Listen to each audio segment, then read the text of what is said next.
besar isinya TV. Sampai daleman pun merah. Daleman? Iya.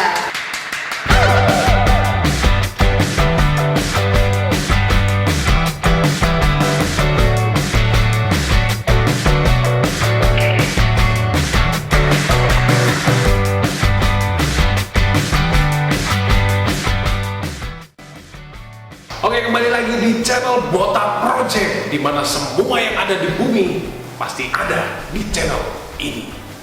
Ini ada yang baru nih di channel The Bota Project. Biasanya Om Adut bareng sama yang ganteng-ganteng, sama Titi Adut, sama yang lain-lain. Hari ini ada yang cantik-cantik di sini untuk menyegarkan suasana. Ya namanya undangan. Memang hari ini sedikit berbeda karena kita ada di segmen channel kita yang baru. Program barunya The Bota Project ini namanya Bandingin. apa? Bandingin apa? Mei, kamu suka dibandingin? Enggak. Kalian suka dibanding-bandingin? Tapi kalau di sini dibandingin apa, semua hal pasti akan enak dan seru kalau dibanding-bandingin. Hari ini kira-kira kita mau bandingin tentang apa? Apa yang lagi happening sekarang nih? Oke. Yang kita lagi euforianya masih berasa gitu di kita. Betul sekali. Nah, teman-teman, ini momennya lagi spesial banget karena kita live streaming.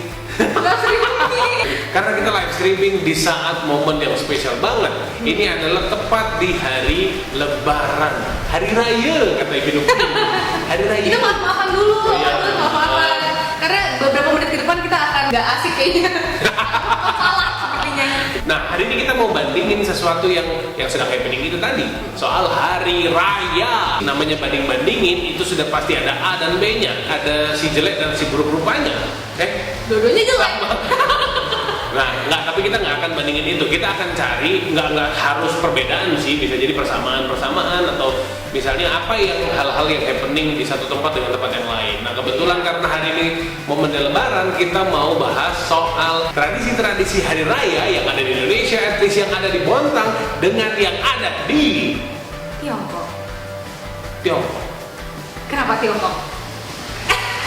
Itu Cina, nggak apa-apa, kita bebas-bebas aja bos, kan kita juga orang Cina. Oh iya, jadi nggak apa-apa. Cina lo. Kita mau banding-bandingin tradisi-tradisi hari raya yang ada di Indonesia, at least ada di Bontang dengan yang ada di kota Chongqing yang ada di Tiongkok sana.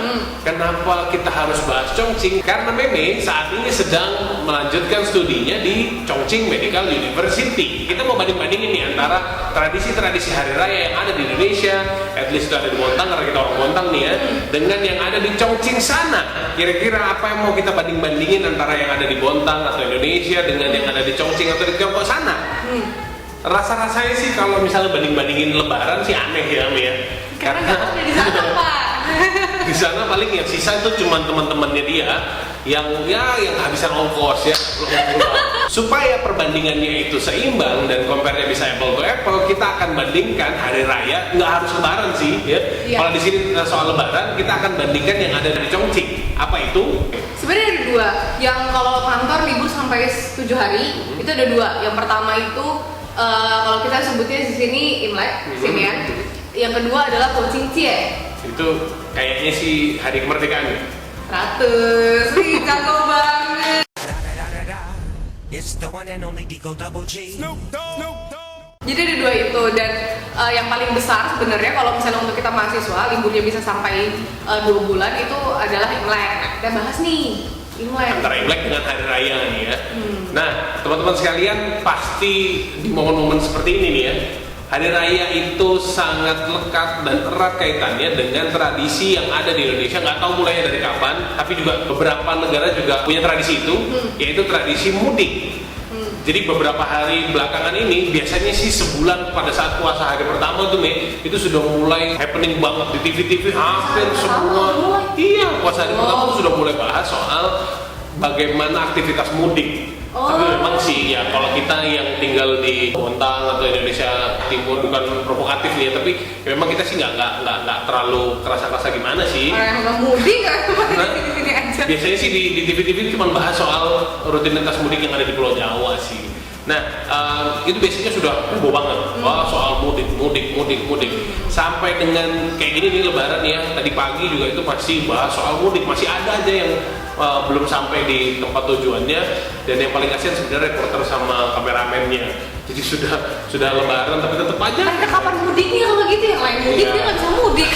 Nah itu. Nah, kira-kira nih kalau di Indonesia kan ini banget nih, heboh banget tuh soal mudik. Kalau sudah dekat-dekat Lebaran. Kira-kira kalau di Chongqing sana ada nggak sih tradisi mudik pada saat hari raya Imlek? Ada banget. Di sana tuh ada banget, tapi bedanya di sana itu nggak ke transportasi pribadi. Mereka lebih pakai transportasi umum. Itu kenapa kita yang mau luar negeri biasanya lebih pilih tanggalnya lebih cepat. Karena kan padat sekali. Misalnya kepadatannya kalau di Indonesia itu padatannya di jalan. Kalau di sana kepadatannya di transportasinya. Itu bisa sampai gencet-gencetan gitu. Terus iya, sampai gencet-gencetan banget merekanya. Gencet-gencetan. Gini Om Adut, mau nanya dong, kalau misalnya menurut Om Adut, apa sih benda teraneh yang dibawa pulang untuk mudik kalau di Indonesia? Yang paling aneh biasanya sih ada gitu ya, orang lagi mudik bawa motor, terus bawa kardus besar isinya TV. Juga yang paling keren sih biasanya bawa ayam. Ayam, bawa sayur Itu gitu ya. campur sama anaknya juga. Kalau misalnya di Chongqing nih Om Adut, yang paling aneh sebenarnya untuk mahasiswa nih kayak kita gitu, mereka biasanya bawa-bawanya hanger, baju, hanger. Dan itu kan cuma satu, baunya satu musim yang udah pernah dipakai sama dia, jadi bajunya masih dicantolin hanger terus dia bawa. Mungkin di kampung dia kekurangan hanger. Ini ya sekaligus kita promote nih ya buat seluruh rakyat Tiongkok yang nonton video ini. Kalau nggak ngerti bahasa saya nanti ada teksnya di sini. Ya. Anda sepertinya butuh yang namanya X-Toys. Di sana banyak. Di sana banyak. X-Toys juga di sana. Itu belum sampai yang anehnya. Kalau itu kita masih melihat itu adalah sesuatu yang wajar kita lihat. Mereka bawanya minyak goreng, minyak di lantai. Buat? Dibawa ke kampung. Kalau orang yang lebih tua, biasanya mereka bawanya minyak, bawanya yang lebih dipakai gitu, misalnya kayak tepung, kayak gitu-gitu yang ribet sebenarnya, dan di sana bisa dibeli. Kenapa harus dibawa? Oh itu mungkin ini soal kayak penghormatan anak-anak yang muda datang ke kampung halamannya. Tapi ngomong-ngomong soal mudik nih Mei, ada satu hal yang tahun ini dengar dan lihat beritanya, dan itu menurut saya juga rada sedikit awkward. Ada keunikan di beberapa terminal besar, terminal transit besar di daerah Jawa Tengah gitu ya, yang akan jadi transit buat ke Jawa Timur atau Jawa Barat. Itu lagi ada satu tempat namanya posko untuk copet. Jadi posko copet. Jadi ada tendanya, ada tempat duduknya juga bagus. Katanya sih nanti kalau ada copet ketangkep terus di display di situ, dipajang dia. Mungkin dia mau gaya-gaya jadi minta di pick me. Take me out gitu. Itu di display bagus sih sebenarnya. Iya. Cuman kenapa di terminal? Ya maksudnya sih supaya bikin efek jerah sih. Kalau ada copet-copet yang dadakan gitu terus ngelihat ada seniornya ketangkep, mungkin dia bisa insaf. Nah, berarti ngomong soal mudik nih, ternyata hampir mirip nih ya, yang ada di Bontang dan yang ada di Chongqing. Berarti kesimpulannya tradisi mudik pada saat hari raya itu match. Nah, selanjutnya nih, Mei, ini juga unik nih ya. Jadi ada semacam tradisi yang akhirnya seperti kewajiban untuk mendandani rumahnya, merenovasi rumahnya. At least sebenarnya kalau cuma dibersihin aja cukup, nggak juga yang ada yang rusak-rusak banget gitu sih. Biasanya mulai dari dindingnya, pakai wallpaper tuh bagus. Beneran, wallpaper itu jauh lebih ekonomis ketimbang cat. Selain itu, wallpaper kalau sudah dipasang nggak perlu nunggu lagi, nggak perlu nunggu kering, nggak perlu nunggu bau. Ya itu nggak pernah ada di wallpaper. Selain itu juga seluruh ruangan kita akan kelihatan lebih dramatis, lebih elegan, lebih mewah dan lebih seperti rumahnya orang kaya. Bapak editor? Jadi ingat stop. Okay. Jadi ingat say no to chat. Waspada teror karena chat, karena toko wallpaper. Bapak editor, tolong nanti dikasih hashtag ya promo colongan. Jadi gitu, ada semacam tradisi di sini, ya itu sudah ya sebenarnya niatannya sih bagus, menyambut Lebaran, suasana rumahnya baru. Tapi kadang-kadang ya memang akhirnya jadi kewajiban. Yang lebih hebohnya lagi itu akhirnya jadi banyak sekali agen-agen ribawi yang datang bawa kreditan gorden, kreditan kalau wallpaper nggak pakai kredit,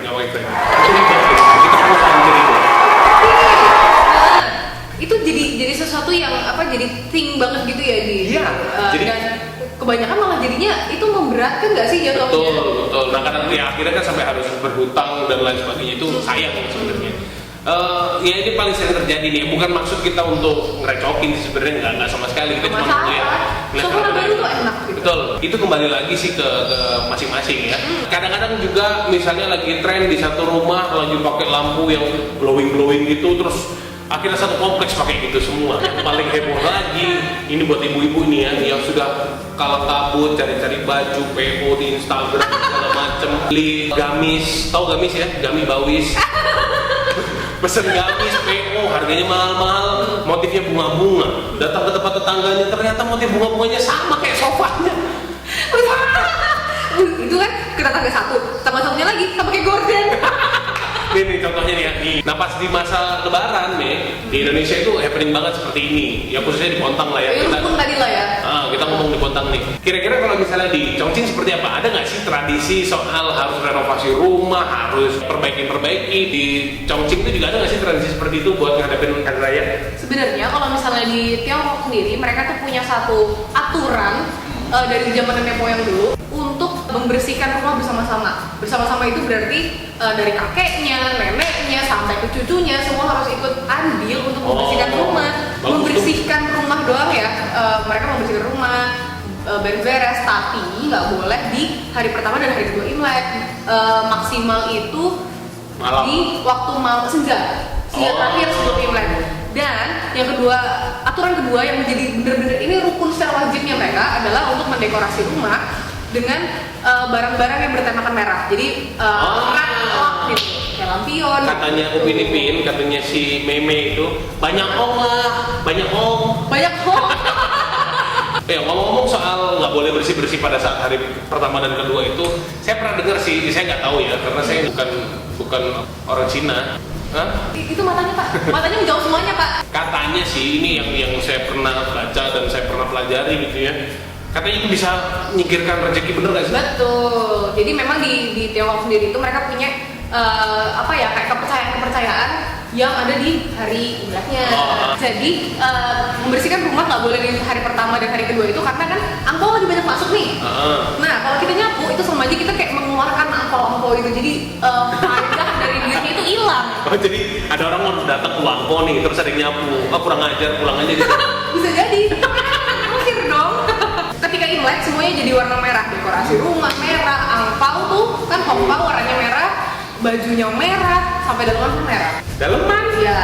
Jadi itu menunjukkan bahwa memang dari selubuk hati mereka itu Merah ingin semua. Kira-kira butuh nggak sih di Cina nih ya, karyawan KPK gitu, komisi pengawas kemerahan gitu. Lumayan loh ngecek daleman warna merah. Jadi intinya di sana memang punya tradisi yang memang udah dari nenek moyang. Mereka punya aturan bahwa memang semua orang yang ada di rumah itu harus membersihkan rumah. Tapi bagus sih ya, jadinya ada kerjasama di sana. Mungkin mereka dulu juga pernah sih belajar PPKN soal gotong royong kali ya. Jadi itu bagus. Baik di Indonesia maupun di Chongqing itu hampir sama nih. Jadi ada semacam budaya yang sudah turun temurun, kalau sudah menghadapi hari raya harus beres-beres. Artinya mungkin sekaligus juga ngikutin tuntunan Rasulullah nih, memuliakan tamu gitu.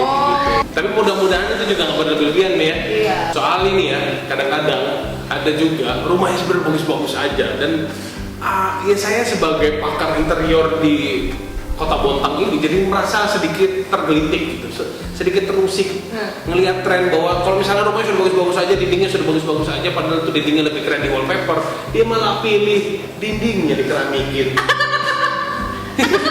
Di luar dikeramikin. Wah, jadi kita kayak ngerasa ini rumah atau toilet? Mungkin dia mau menghindari jamur. Wallpaper bisa kena jamur nggak? Oh enggak. Jamur bisa diganti beli lagi. Ngomong-ngomong soal rumah yang ada keramiknya itu banyak loh. Rumah mertua saya juga. Jadi bisa kita simpulkan lagi nih ya, kalau tradisi beres-beres, renovasi dan lain sebagainya menghadapi hari raya di Indonesia dan di Tiongkok itu match.